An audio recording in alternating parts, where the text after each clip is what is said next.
Hello and welcome. Now, whenever there's a World Cup going on, we all ask this one question, perhaps jokingly or cynically. When will India play in the World Cup? Now remember, the big question is, when will actually India have football in its DNA, like we do have cricket, for example? And we won't want to make that comparison for too long.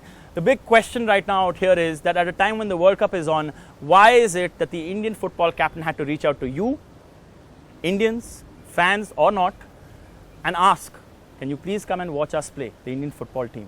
That is exactly what happened. His message, video message, went viral on social media. It basically asked the fans to come and watch them play. And it was interesting to note that even those who were not fans decided, okay, we're suddenly fans, and they came and watched. There were those who were genuinely fans, they made time and they came and watched the game. And after that, it was quite a moment because India went ahead and won that tournament. Sunil Chhetri obviously capping more than 100 games for India, going ahead and scoring 64 goals, the same as Messi, even though he will never make that comparison.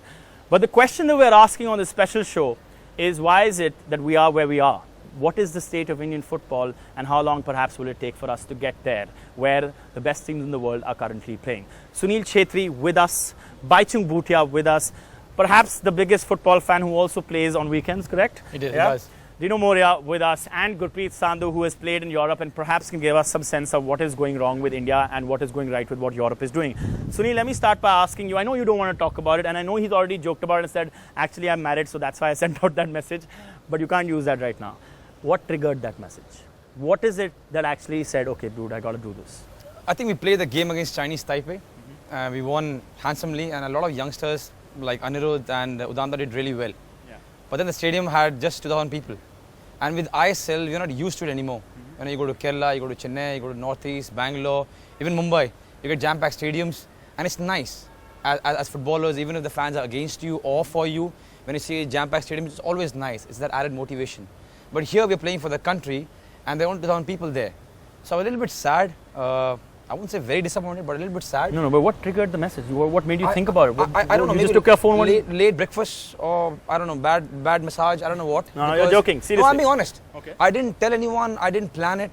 So our media guy Shankar, I told him just make a video. It was one take, and I'm not trying to boast as an actor, but it was one take, and I didn't even send it to my PR team. No, I didn't even send it to the PR team to check, because nowadays you got to do that. Yeah.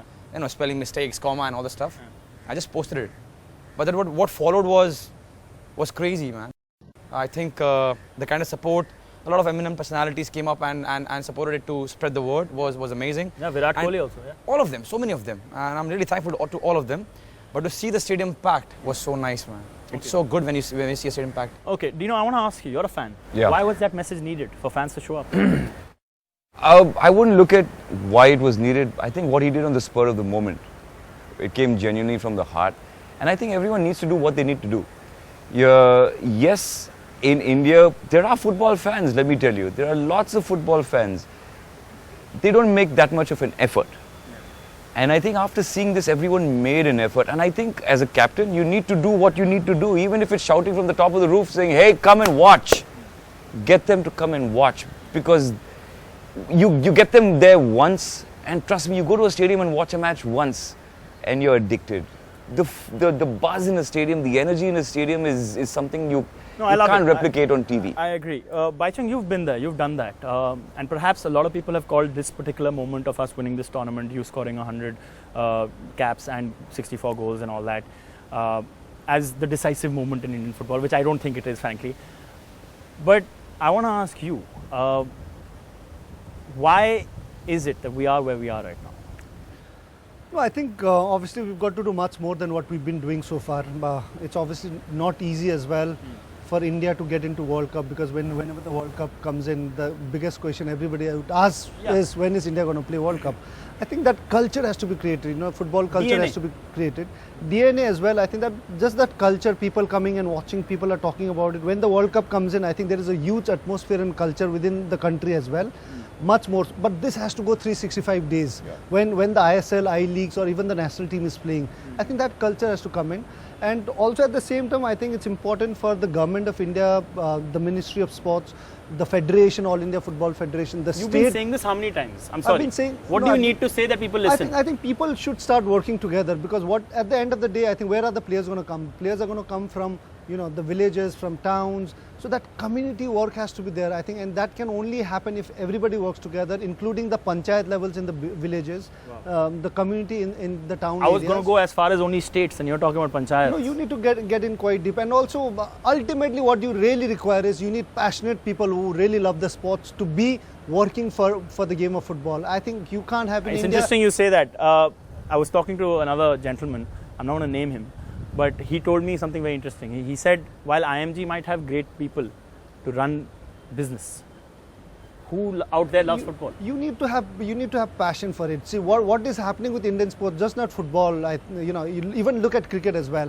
You need to have people who's got passion about the sport and be in those positions to really take the game forward. I think right now a lot of people are just there for the chair and just for getting into that And position. you're saying that as a politician? Absolutely, yes. Yes. And that's the reason why I think a lot of the policies that's made in India has to be sports friendly, and sports is obviously a state subject, and a lot of the states don't do much in terms of sports. I'll come to that. I have that on the agenda. How many years are we away from a World Cup and not hosting a World Cup like Canada?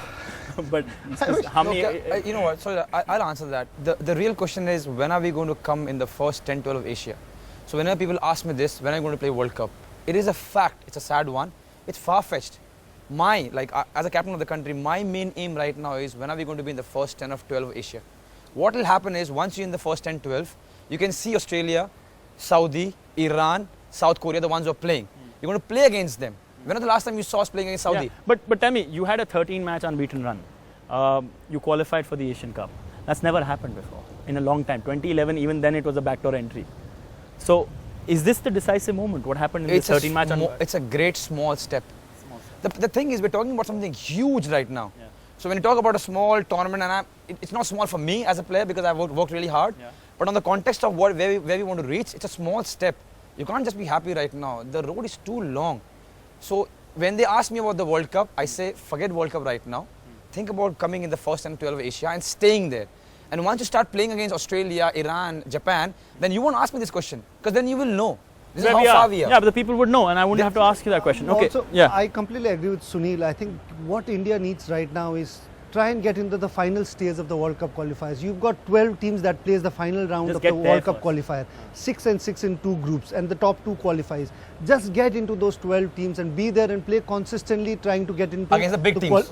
Getting into the getting into World Cup, playing those qualifying rounds. I was talking to another person. He said that India finds itself playing against these big teams once in a blue moon, because they don't want to play us because we're not strong enough. And when we actually play them, everyone expects that we beat them. We can't, because you have to play them consistently to actually go ahead and beat them. You have to know how they play.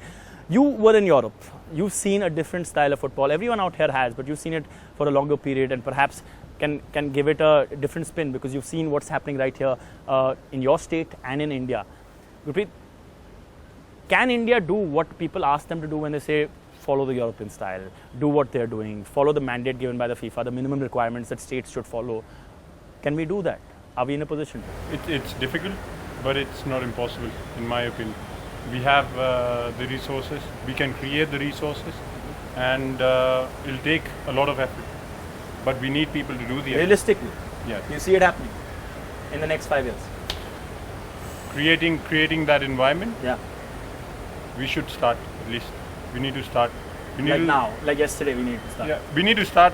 You got to be hopeful, my friend. No, You gotta be hopeful. it's my job right now to be this person. Okay. Where I'm not being hopeful, but I'm the most hopeful person, optimistic person, perhaps, because I play 7 different sports. All right. And I'm always trying to, do whatever Are you I can. counting hide and seek also? No, I'm counting cricket, hockey, Just soccer, basketball, asking. boxing, Okay. tennis. All right. So I do all of that. I'll see you. I'll play with you one day. But Sunil, I think I want to go back to one story where Baichung and we were talking before the show, and another person had referred this to me.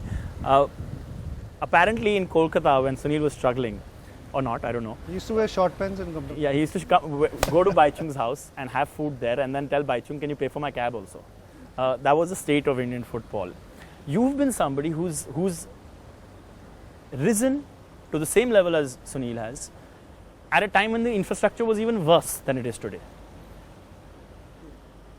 how are you still fighting this? And I mean, like, how do you do that? See, I think it's not easy because obviously in India, apart from creating a football culture, a sports culture, infrastructure is very, very important as well. And I don't think India is in that position to really create a lot of infrastructure in terms of sports.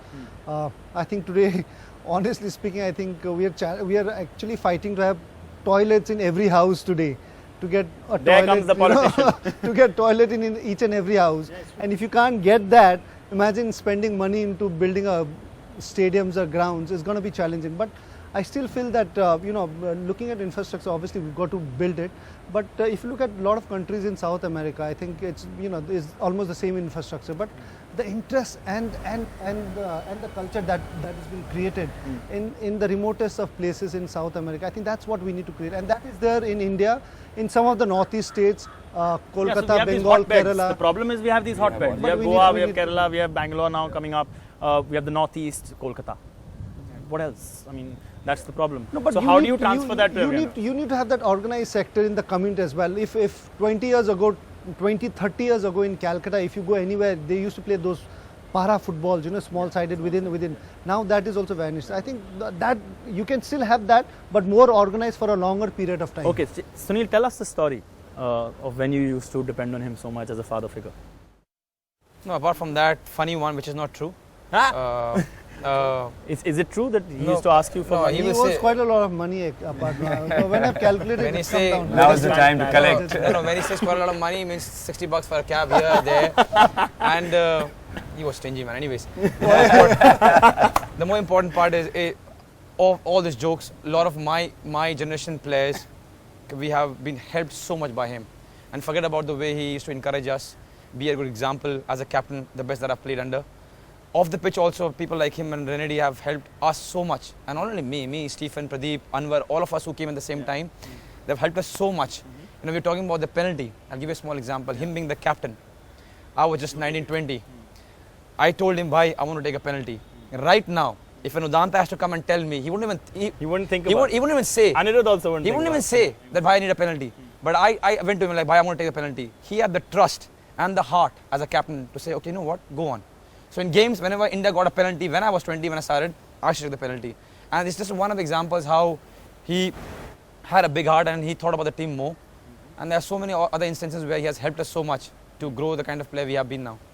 Okay, fantastic. For those of you who don't know And Anirudh money, you're just joking. So much he has already, man. He has so much money. And he's talking about 60 bucks. Imagine that. Are you serious? How much money he already has, man. no, let him reply. That is the reason why I made him struggle for every training. Otherwise, he would have been So spoiled. it I was a made life sure- coaching class. It It was was a not life- about the money, it was a life coaching There was So class. no I made sure he used to come ask for taxi. I made sure that he and Asim Asim, yeah. was two guys go back on the bus. That was the first time ever in Calcutta, okay? Haven't got the salary yet. We go to his house, we have a nice dinner and all. And then like, what, 100 bucks, man, that time, 100 bucks. $100 that time was like almost 10,000 How pounds. stingy is he? How stingy is he, man? Somebody tell him, when you die, you can't take money like this and go out. Don't do that, man. Who's talking? No, don't do that, man. No, tell him somebody, man. He's